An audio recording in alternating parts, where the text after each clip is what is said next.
All right, everybody, welcome back to the channel. This is Something Saturday where we talk about things we didn't get to talk about the rest of the week. And today we have to talk about the fact that there is a new potential Kane recast in the MCU. We also have to talk about the Thunderbolts losing one of their stars. And then we have to talk about the new director of the new upcoming Star Wars movie. So let's jump right into it. All right, so with Jonathan Majors being fired from the MCU, it has started to become a thing as to whether he was going to be recast. And a lot of people thought that he would indeed be recast. Well, rumors have begun to fly that there are people that they are considering recasting him with. One such name is Coleman Domingo. Now, I haven't personally heard of this guy, Coleman Domingo. However, if he can do a good job, I think it's going to be okay. After all, we have seen the Marvel Cinematic Universe recast people in the past. Most famously, Rhodey, but people also forget that Thanos himself was in fact a recast. Although people are, and people have argued anyway, that it is a placeholder that was in there until they cast Josh Brolin. But we didn't know that then, and Thanos was a threat from the very first time you saw him, and it wasn't Josh Brolin playing him then. It was in fact just this placeholder actor. So it is in no way a stretch that they would recast the character of Kang the Conqueror. The idea, however, is finding the right actor to do it, because finding the right actor to do it is the most important thing. If they don't have the right actor, of course it all falls apart. So I don't know if you guys have actually heard of this Coleman Domingo, but I want to know what you guys think about this. Are you excited that they're going to recast Kane? How important do you think that Kane is to the MCU right now? Alright, so our second bit of news is that Steven Yeun has apparently stepped down as Sentry in the MCU's Thunderbolts movie, and the official word on this is that this is happening because of the writer's strike and all the delays that had to be done due to that. It is just the fact that he had other things that he had to do, other projects. So he wasn't really looking to commit to something that would keep him busy for that long.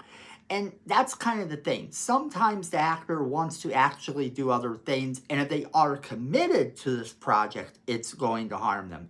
And it's not known whether or not he actually had some projects or whether he didn't want to be committed to this long term while they figured out when exactly they were going to start filming and all this. So that kind of becomes an issue here.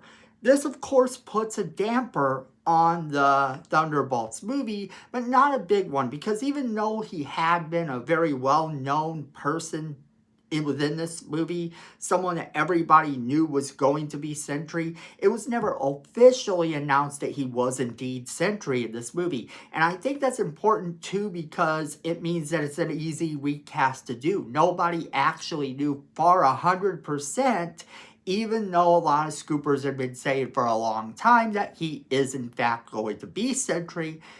I don't think he ever announced this himself to the public. And Marvel never came out and actually said this either. So it is an easier fix than some situations. Much easier than, say, the Jonathan Majors situation we just talked about. There's no real concern for us to get upset about it because he hadn't even started filming. Nobody's seen any footage of him as Sentry.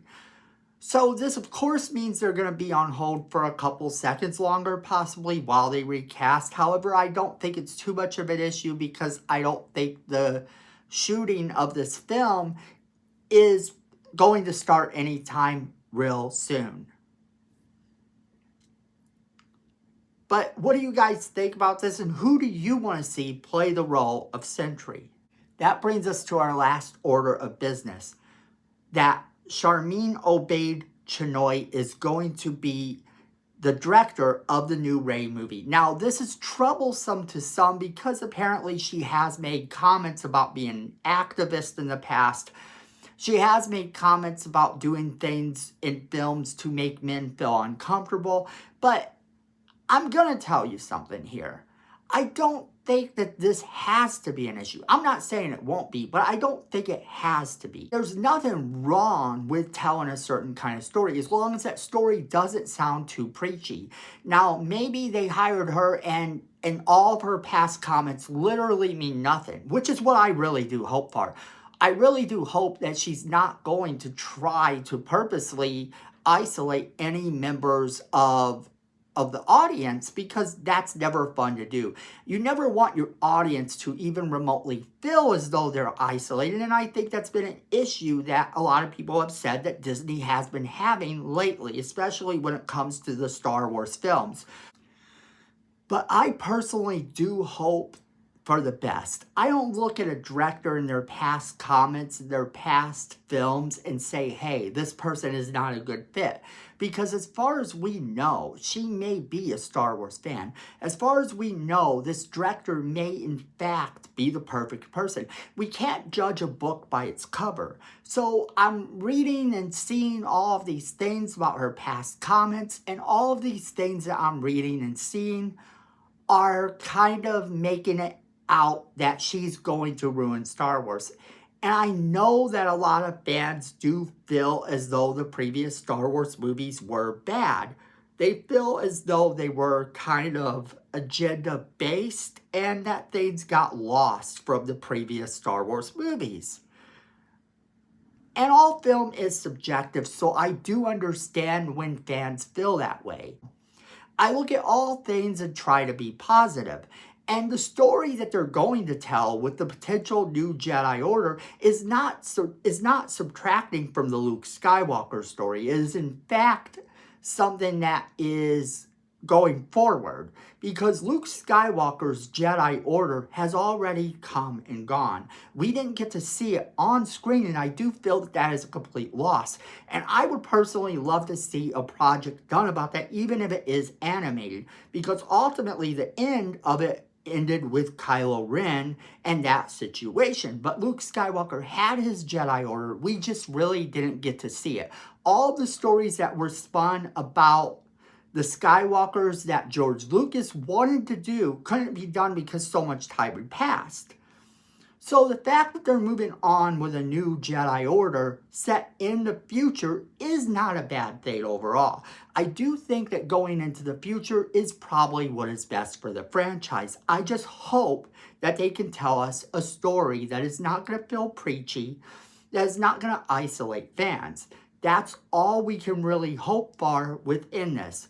But I want to know what you guys think. Are you concerned about this director, or do you think that this could be an interesting take? Do you think that her past statements really don't mean anything and that she's going to take this project seriously? For me, I think only time will tell.